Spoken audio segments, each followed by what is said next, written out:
On est en 2012, le marché du PC commence à décliner, bousculé par l'essor des appareils tactiles. Afin de rester compétitif et de conserver son statut de leader sur son marché, Microsoft lance Windows 8, une toute nouvelle version de son système d'exploitation. Son ambition est claire: répondre à la montée en puissance des smartphones et des tablettes, tout en proposant un système hybride, pensé comme un écosystème, un peu comme celui d'Apple. Vous travaillez sur votre PC, sous Windows 8, vous envoyez des messages avec votre Windows Phone, puis vous finissez votre journée sur votre Xbox. À peine un mois après son lancement, Microsoft annonce 40 millions de licences vendues. Pourtant, StatCounter affirme que seuls environ 15 millions de machines exécutent réellement, soit à peine 1% des systèmes d'exploitation pour PC, ce qui le positionne comme un outsider.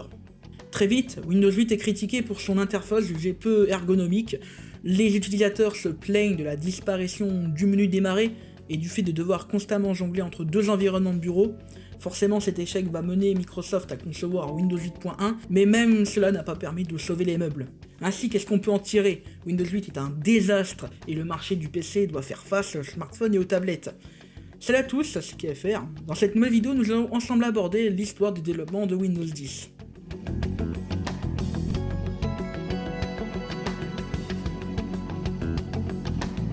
Tandis que les rumeurs sur un éventuel Windows 9 se diffusent sur le web, avec des concepts, le 12 décembre 2013, la journaliste Mary-Jo Foley publie un article qui révèle que Microsoft prépare une série de mises à jour pour Windows 8.1. Connu sous le nom de code Threshold, bon j'arrive pas à le dire, ce nom n'a pas été choisi par hasard puisqu'il s'agit d'un clin d'œil à la franchise Halo, et sa planète que nous pouvons retrouver par exemple dans la cinématique d'introduction de Halo Combat Evolved. Mais alors pourquoi Threshold ? Là où Microsoft, avec Windows 8, avait posé les bases en ce qui concerne le regroupement de ces plateformes, Threshold compte aller plus loin. Tout d'abord, utiliser un noyau identique, afin de faciliter la compatibilité et la communication entre les différents appareils, PC, smartphone, console. Ensuite, fournir aux développeurs des outils leur permettant de concevoir des applications capables de fonctionner sur différents appareils. D'ailleurs, à ce moment, on parlait déjà d'applications universelles, mais cette idée aboutira au principe de Universal Windows Platform, abrégé UWP. Enfin, rapprocher et fusionner les différents magasins d'applications, Windows Store, Windows Phone, etc., pour mener à une boutique universelle. Quelques jours après les révélations de Mary-Jo, le journaliste Paul Thurrott confirme ces dires et ajoute que Microsoft envisage de réintroduire le menu démarrer. Ce qui, et il faut l'admettre, est une bonne nouvelle. Si les rumeurs autour de Windows 8.2 ou Windows 9 circulent sur la toile, Microsoft va organiser du 2 au 4 avril 2014 une conférence qui va s'intituler Build. Au cours de cette dernière, la firme confirme le retour du menu démarrer avec une esthétique couplée à Windows 7 et avec les tuiles de Windows 8.1. De plus, l'entreprise va annoncer de nouvelles fonctionnalités, comme Cortana, une assistante vocale déjà présente sur Windows Phone 8.1, les UWP, que nous avons abordé juste avant, et enfin la possibilité de pouvoir exécuter les applications métro comme des fichiers exécutables. Lors d'une démonstration de Direct 3D12, le build 9667 va être révélé. Bon, pour être honnête, nous sommes encore bien loin de Windows 10, c'est pourquoi il va falloir qu'on avance dans le temps pour arriver en juillet 2014, avec la fuite d'un build qui nous montre ce fameux nouveau menu démarrer. Désolé, je vous ai menti, il s'agit d'un fake. Pour réellement voir les premiers visuels, il faudra attendre le 11 septembre 2014 lorsqu'un site allemand, WinFuture, présente plusieurs vidéos et images autour de Windows 9, plus spécifiquement sur le build 9834. Nous pouvons observer de nouvelles fonctionnalités comme la vue des tâches, un centre de notification ou le nouveau menu démarrer. Également, nous pouvons constater que les fenêtres ont changé d'apparence. Il y a un petit bouton en forme de loupe dans la barre des tâches qui permet de faire une recherche. Le 30 septembre 2014, une annonce officielle de la part de Joey Belfiore et de Terry Myerson, deux des principaux responsables du projet, vont annoncer lors d'un événement qui s'est tenu à San Francisco, non pas Windows 9, mais bel et bien Windows 10. Pour Microsoft, leur objectif est de concilier les utilisateurs de Windows 7 et de Windows 8.1. En outre, cet événement a suscité de la surprise, puisque personne ne s'attendait pas à ce changement de nom. En réalité, les deux principales raisons derrière ce choix s'expliquent par un aspect marketing, afin de montrer le gap avec Windows 8.1 et enfin d'éviter des problèmes de compatibilité avec certains vieux programmes qui vérifiaient si le numéro de version correspondait bien avec Windows 95 ou Windows 98. Windows 10 est donc prévu pour la mi-2015, et Microsoft travaille particulièrement sur une meilleure prise en charge des écrans haute définition, et une intégration plus poussée de OneDrive, anciennement appelé SkyDrive. Néanmoins, il y a une annonce très importante, qui est celle de l'ouverture du programme Windows Insider. Il s'agit d'une campagne qui va permettre à n'importe qui de tester en avance les dernières fonctionnalités de Windows et permettre à Microsoft de collecter des feedbacks. Dès son lancement, soit à peine 2 jours après l'annonce, il sera possible de choisir entre le canal Fast Ring, si vous souhaitez avoir accès aux dernières nouveautés avant tout le monde, ou le canal Slow Ring, si vous préférez éviter des instabilités, mais au prix d'un retard. Bref, la Technical Preview est rendue disponible sous la compilation 9841. Ainsi, nous allons faire un premier arrêt et le tester sur une machine virtuelle. Du coup, on se retrouve sur le build 9841. Donc, on va pouvoir voir un petit peu à quoi ressemble le système. Donc, à commencer par le menu démarrer. Donc voilà, on constate de nouvelles icônes. On peut défiler les différentes applications qu'il y a. D'ailleurs, comme vous pouvez le voir, on peut aussi jouer avec les tuiles, donc voilà, on peut les détacher, on peut changer leur taille si on le souhaite.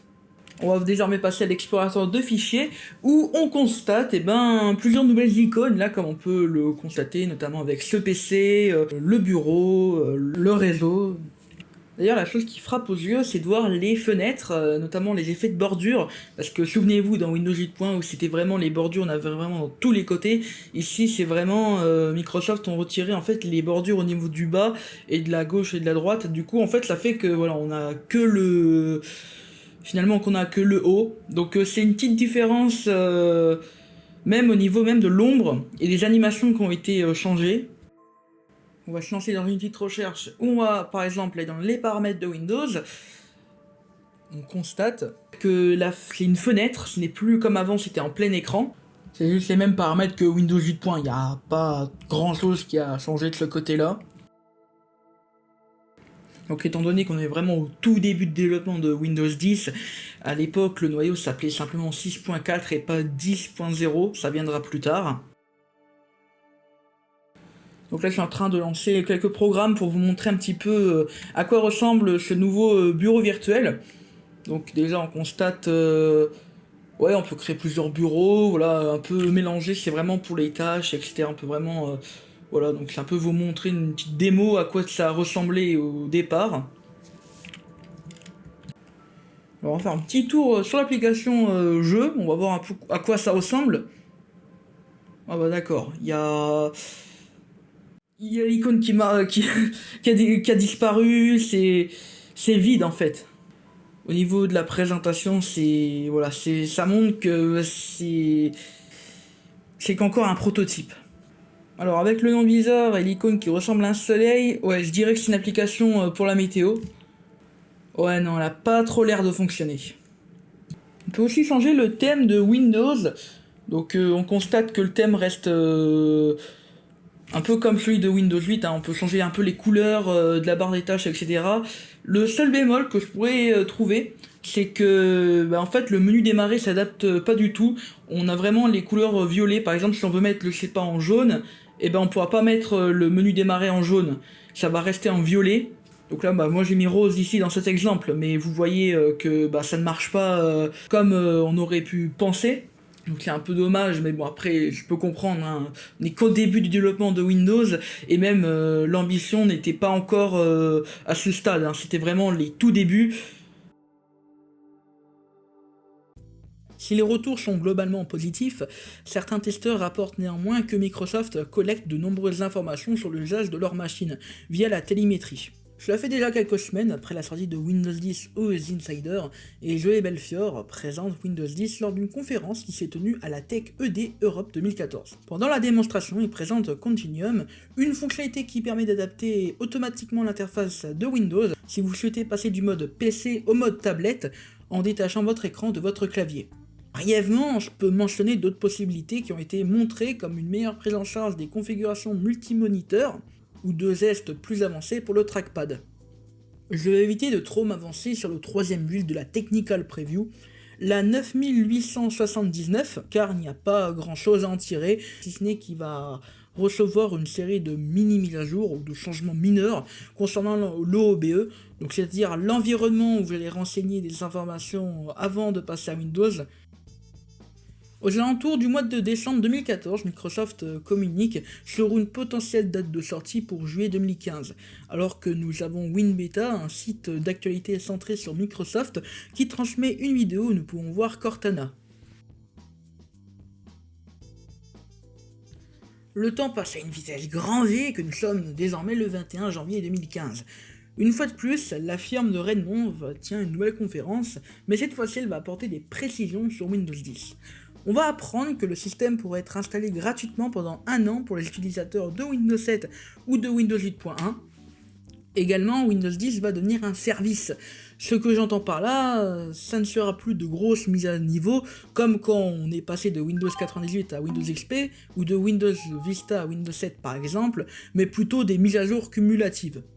Enfin, on va découvrir le projet Spartan, un nouveau navigateur qui sera plus tard rebaptisé Microsoft Edge lors d'une conférence, donc la Microsoft Edge Web Summit, la possibilité de faire du streaming avec sa Xbox, ou l'application Paramètres qui se sépare du panneau de configuration. J'aurais pu inclure le HoloLens, casque de réalité mixte, mais ce n'est pas franchement ce qui va nous intéresser, puisque quelques jours après la conférence, les membres du programme Insider vont pouvoir tester en avant-première le build 9926. Alors la toute première chose qu'on peut apercevoir, c'est l'OOBE qui est désormais en blanc.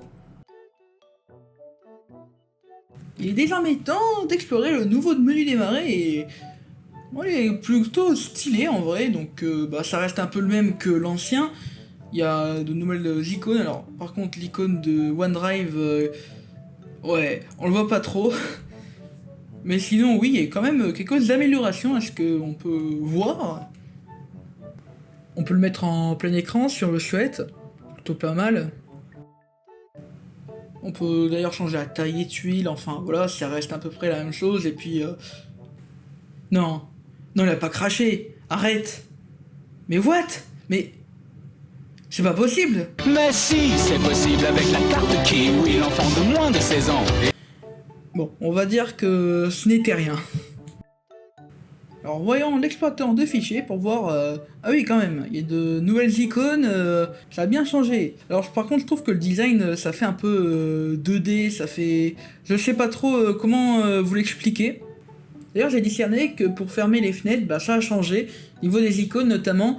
Donc là je vais vous montrer une petite comparaison de ce qu'il y avait avant, donc sur Windows 8.1 et maintenant. Tiens, ça me fait penser, donc là en fait je vais créer un nouveau dossier où on va voir un peu toutes les nouvelles icônes qui ont été introduites.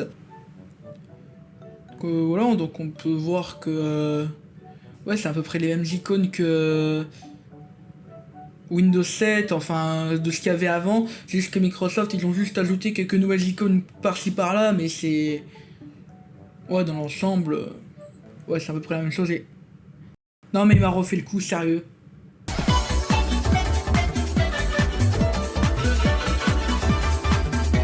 Tiens, on va voir Cortana. Elle est pas disponible dans la région. Ça commence bien. Alors, je vais marquer 3 petits trucs pour voir. Elle est dans les paramètres, mais ouais, elle affiche rien du tout. Bon, c'est déjà mauvais signe que ça marche pas. Tiens, d'ailleurs, on va voir les paramètres, parce qu'il y a eu des changements d'ailleurs au niveau de ça. Et ah oui, quand même, ça se rapproche un peu plus de la version finale de Windows 10. Après, il y a des icônes qui vont changer un peu plus tard, mais... on commence à voir un peu dans quelle direction va Microsoft. On peut désactiver les notifications, bon, ça reste un peu les mêmes paramètres que Windows 8, ça n'a pas changé, mais ouais, il y a quand même de nouvelles choses qui sont apparues. Voilà, bon, c'est plutôt pas mal. D'ailleurs, pour personnaliser Windows, il n'y a pas Windows Spotlight, bon, je pense que ça arrivera un peu plus tard. On a le nouveau centre de notification d'ailleurs, où on peut remarquer voilà, les petites nouvelles icônes donc, qui est apparu. Bon, par contre, c'est en mode clair, mais ouais. Du coup, là, donc on va pas trop s'éterniser sur ce build. En tout cas, c'était plutôt intéressant, même si bon, il y a eu quelques plantages, en espérant que ça ne reproduise pas avec les prochaines versions qu'on va tester. Enfin voilà, donc... Il est temps de passer à la suite de la vidéo.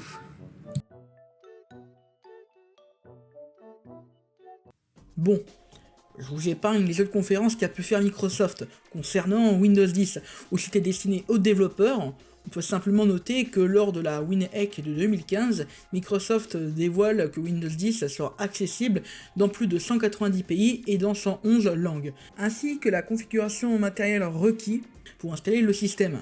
On va donc passer au 24 mars 2015, où les insiders vont pouvoir découvrir le build 10041. Sur cette compilation, on va surtout retrouver quelques nouveaux éléments visuels à Windows, donc qui commencent à se rapprocher de plus en plus de Windows 10. D'ailleurs, on peut constater que la barre des tâches a été légèrement agencée, notamment au niveau des alignements. C'est un peu plus structuré que ce qu'on avait par rapport à avant. Je pourrais annoter que Cortana est désormais disponible en français, mais comme on peut l'observer, elle ne fonctionne pas tout simplement. Donc et vu que le système il est en anglais, tout simplement, ça risque d'être un peu compliqué de la mettre en français, si vous voulez mon avis. D'ailleurs, durant mon test, j'ai eu quelques petits soucis, comme vous pouvez le voir.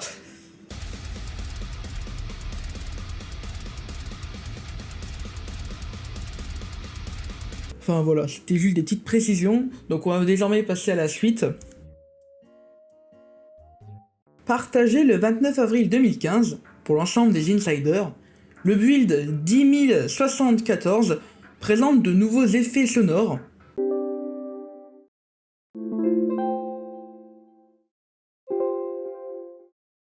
qui sont disponibles jusqu'à la compilation 10125. Quelques changements au niveau des icônes, le cas par exemple pour la corbeille ou pour le bureau virtuel. En avril 2015, la journaliste Mary-Jo Foley, dont nous avons parlé un peu plus tôt dans cette vidéo, a pu obtenir des informations comme quoi Microsoft planche sur une mise à jour sous le nom de code Redstone. La mise à jour serait prévue pour 2016 et vise à compléter certaines fonctionnalités qui pourraient manquer ou corriger au déroulement d'un autre événement appelé Microsoft Ignite 2015. En mai 2015, Redmond précise que les futures mises à jour seront divisées en deux catégories. D'un côté, les mises à jour de sécurité et les mises à jour de fonctionnalité. D'ailleurs, je ne l'ai pas encore mentionné, mais Microsoft commençait déjà à pousser les utilisateurs à aller sur Windows 10, avec une application qui s'installe sur votre ordi pour obtenir Windows 10. Plus précisément, c'est cette mise à jour. On se rapproche de la fin du développement de Windows 10, donc les insiders vont encore une fois de plus avoir accès à une nouvelle compilation, qui est cette fois-ci la 10158. Bon, je dois vous avouer quelque chose, j'ai du mal à installer ce build.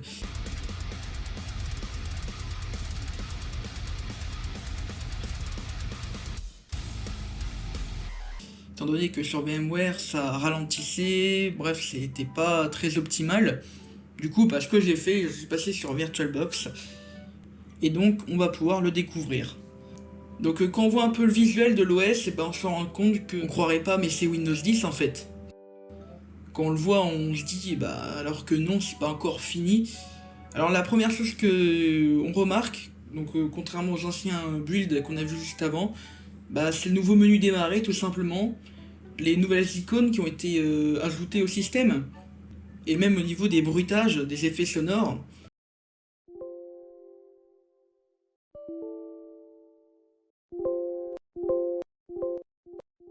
D'ailleurs à noter qu'il y a eu beaucoup de changements qui ont été apportés pour vraiment convenir à la sortie finale de Windows 10. C'est notamment le cas pour le projet Spartan qui est devenu Microsoft Edge à partir de cette compilation, ou l'introduction de changements plus généraux, comme l'amélioration des animations et des effets pour le mode Continuum. On pourrait aussi parler de Windows Hello, une fonctionnalité de sécurité qui permet de pouvoir déverrouiller son ordinateur à partir par exemple de son visage ou de son empreinte digitale. Après, comme on peut le voir avec cette compilation, il n'a pas été encore intégré, ou du moins il est encore en développement. Par ailleurs, le Windows Media Center a disparu de Windows 10.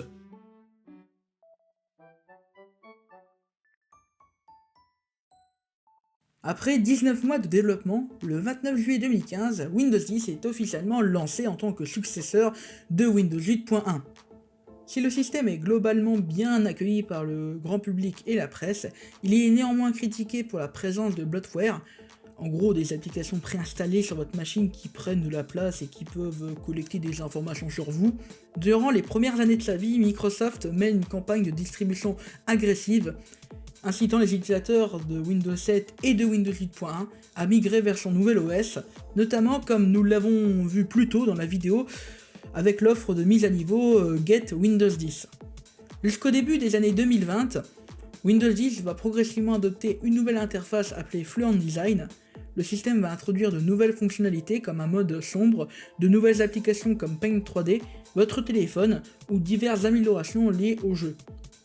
Bon, sans aucun doute, je n'ai pas pu tout mentionner dans cette vidéo, sinon elle aurait pu prendre plus de 10 heures. Je pense notamment aux différentes éditions de Windows 10 avec les LTSB, LTSC, les versions entreprise, et même le chat ninja, les nouveaux emojis que Microsoft a intégrés.